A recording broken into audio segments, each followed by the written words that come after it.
The Lore of Shaline Tsuruga, Chapter 1, Part 1.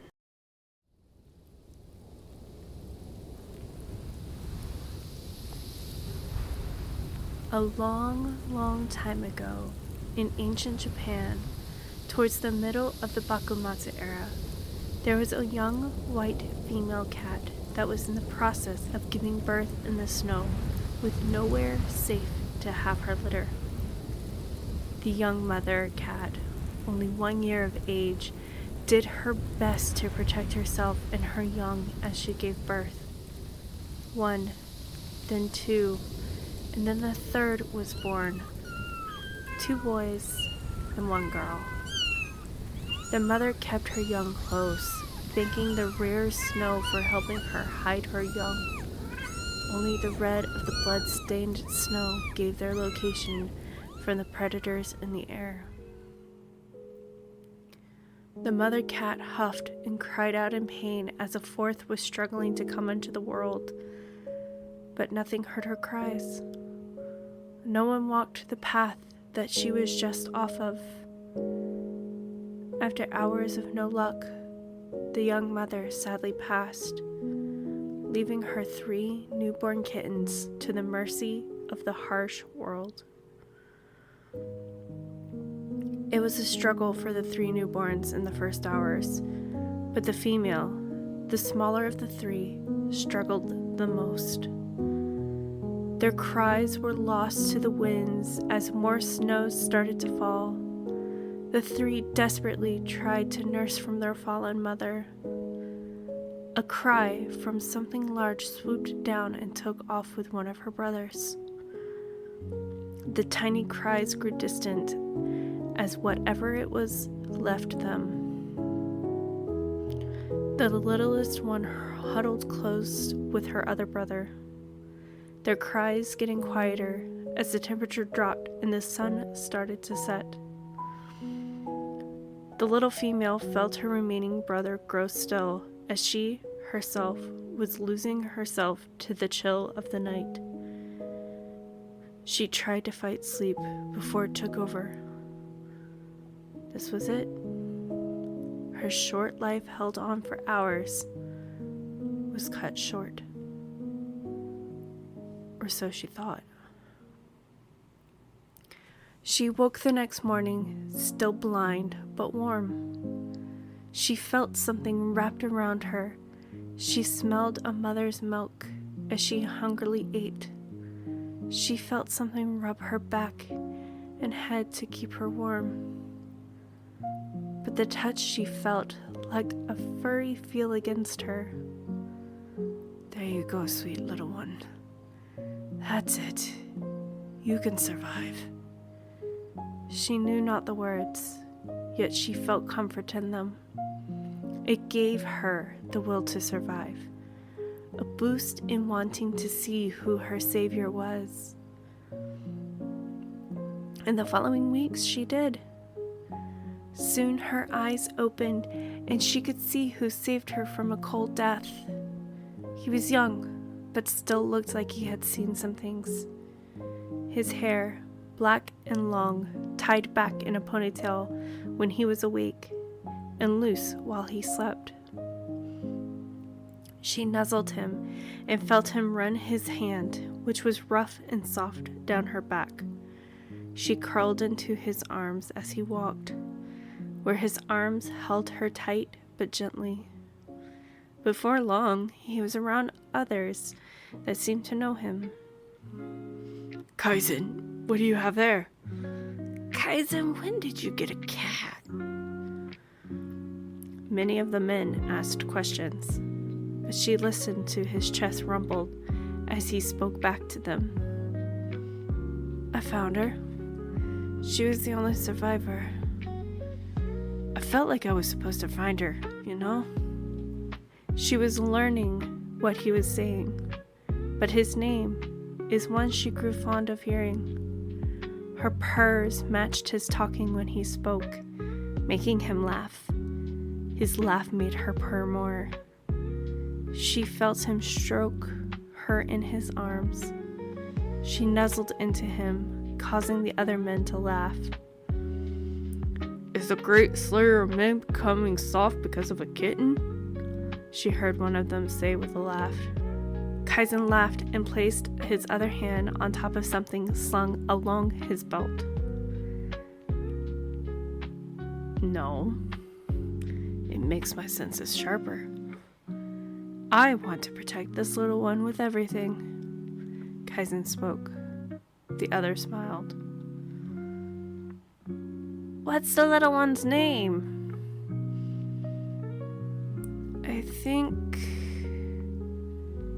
I think I will call her Shaline.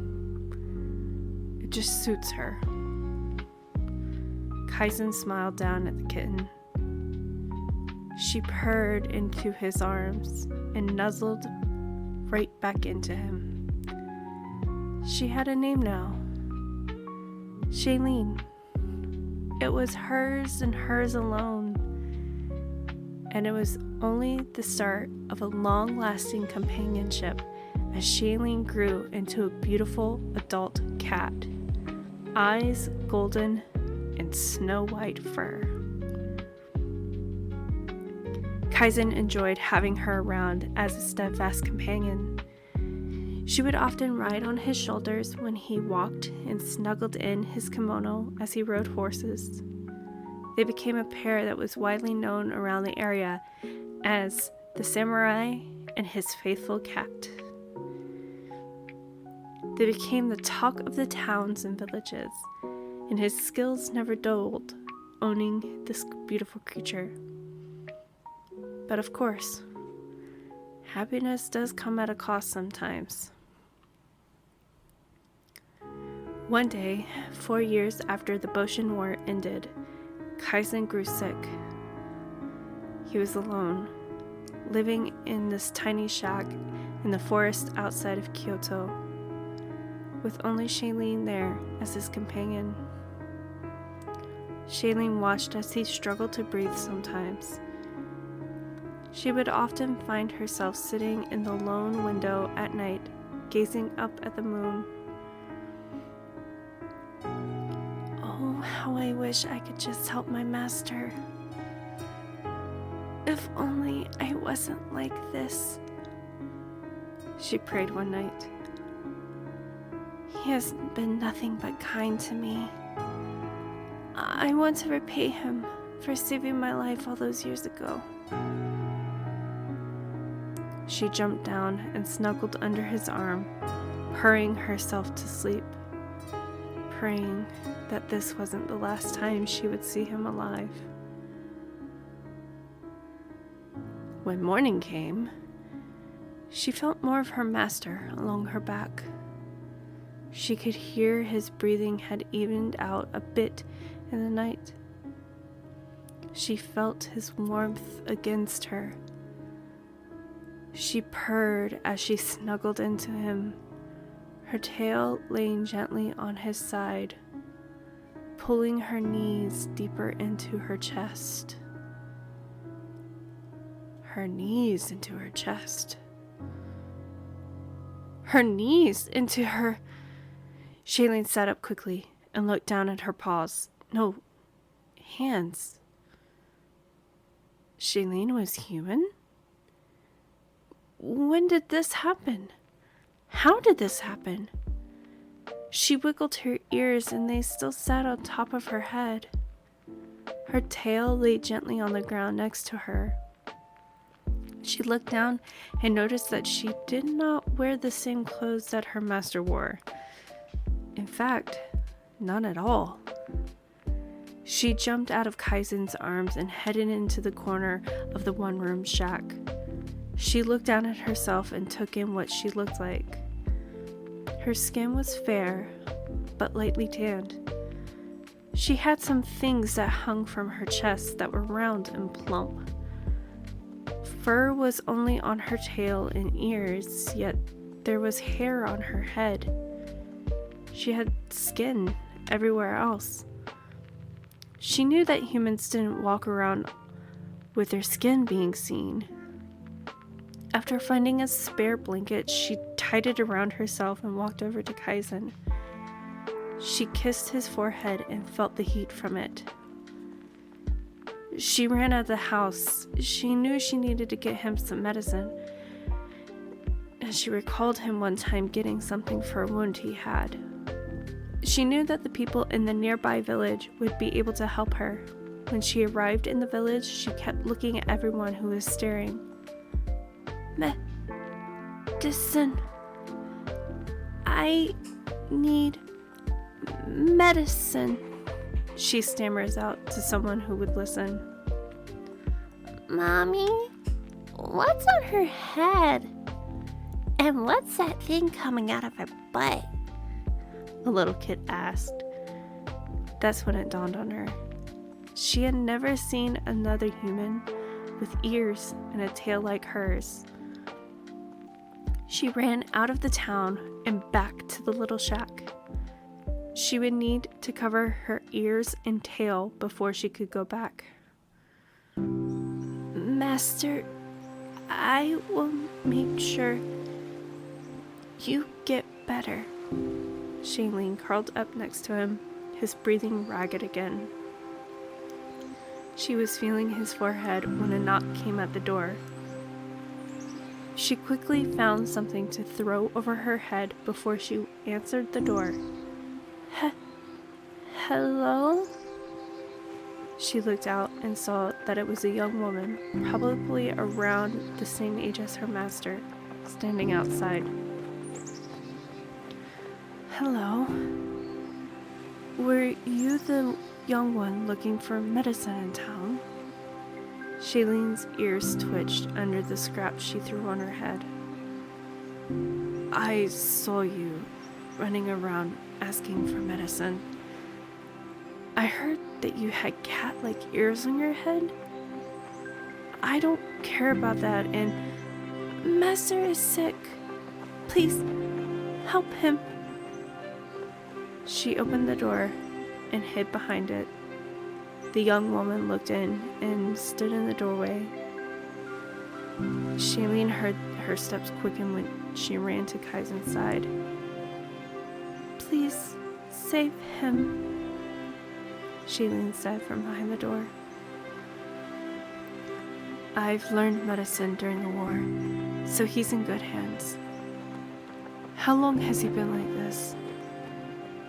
Shaline peeked from behind the door and looked over at the two. Come now. Don't be shy.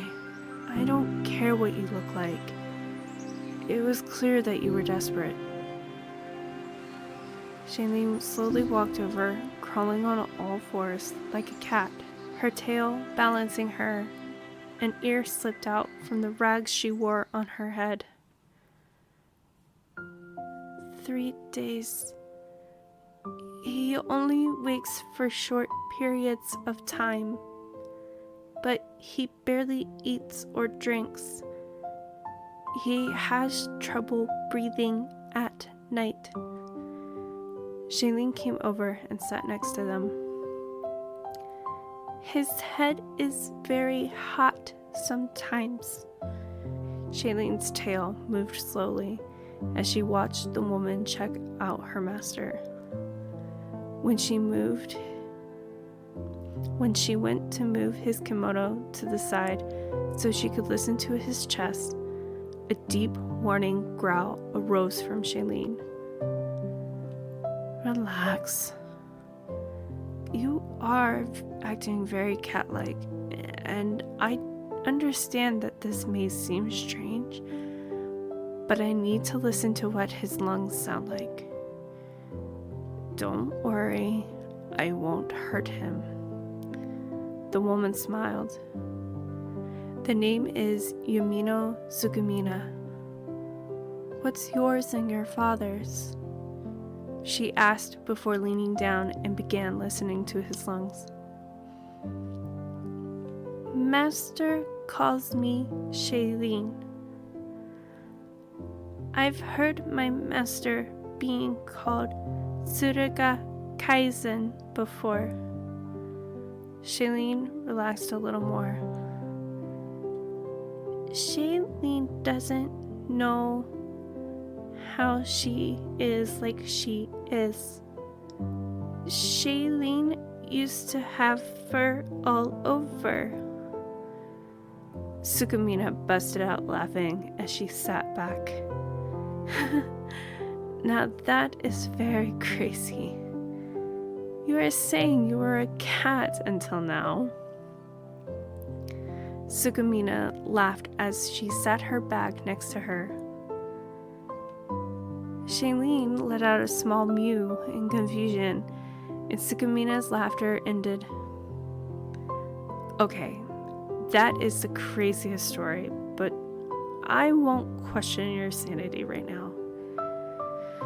She dug through her pack and pulled out some random herbs and spices. Shaline crinkled her nose at some of them as they attacked her sensitive nose. She moved away and into a corner to escape the harsh smells. Is there a source of water nearby? There is a small well outside. Shaline always sees Master using the bucket to pull the water up. Shaline scurried outside and looked at the bucket that was by it.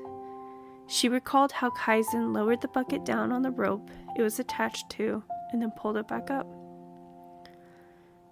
She copied what she remembered and had a huge smile when it returned with water in it. She grew to love the feel of water. As they often traveled when it rained. She dipped her hand in like she saw her master do on many occasions and took a drink. Shaline drew up the water, she called out. Perfect. Can you come get this pot and put the water in? Sukumina asked, and Shaline did as so.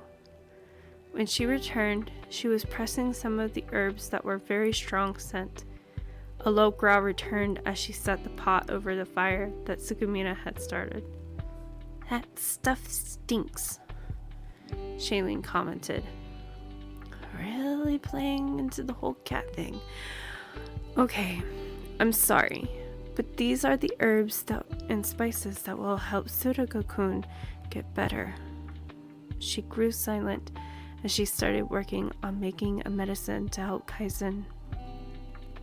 Shaline stayed in the corner and kept a close eye on what Sukumina was doing, ready to pounce if she tried to hurt him. This tea will help him.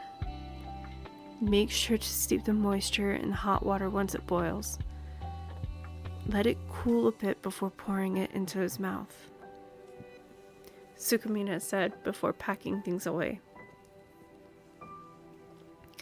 She tied off a small cheesecloth bag and laid it next to the pot of water that was slowly starting to boil. Take care, Miss Tsuruga. Was she a Tsuruga? She tilted her head to the side as Sukumina left. She crawled over to Kaizen. Master, Shaline will take care of you. And she did as she was instructed. She slowly poured the tea into his mouth, and she watched as he swallowed it. She tended to him the rest of the night and noticed that his elevated temp had finally broken. Shaline smiled and fell asleep. And the very next day, Kaizen finally woke up. Shaline curled against him, purring, and she awoke to feel Kaizen stroking her head. When she sat up, Kaizen himself sat up in shock. Who are you? Where is my cat? Shaline looked into her master's eyes, and it was like something clicked. Shaline? She pounced forward and hugged him. Tears rolled from her eyes. He was taken aback and tried to shove her off, but only halted when she spoke. You are awake, Master. Shaline's wish came true. Kaizen was shocked. There was such familiarity in the way this young girl spoke, but he couldn't deny that somehow His missing cat companion was now in a more humanoid form and speaking Japanese to him. Not lost at all. Please don't leave Shaline alone again. Shaline hugged him tighter, her tears rolling down her cheeks. How? He gently stroked her head between her ears. How did you become human? Shaline doesn't know. Shaline sat back and looked down. Shaline made a wish to the night sky, and when she awoke the next morning, she was lying against you, unclothed. Shaline tried to make something you wear, but Kaizen, confused, started laughing. He reached out and dried the tears on her face. He made her look up at him, and she looked into his eyes. A look of familiarity crossed his face, and she could tell he recognized her eyes. White cats rarely have golden eyes in these parts, but her ears, eyes, and tail, she was his kitty. Oh, my dear kitten. I'll get you a proper kimono. I don't get how you are human either, but I know for a fact you are my faithful cat. Shaline purred as he pulled her into a hug. She nuzzled into his arms and purred even louder. But we will have to find ways to hide these ears and tail. We have plenty of time to figure that out.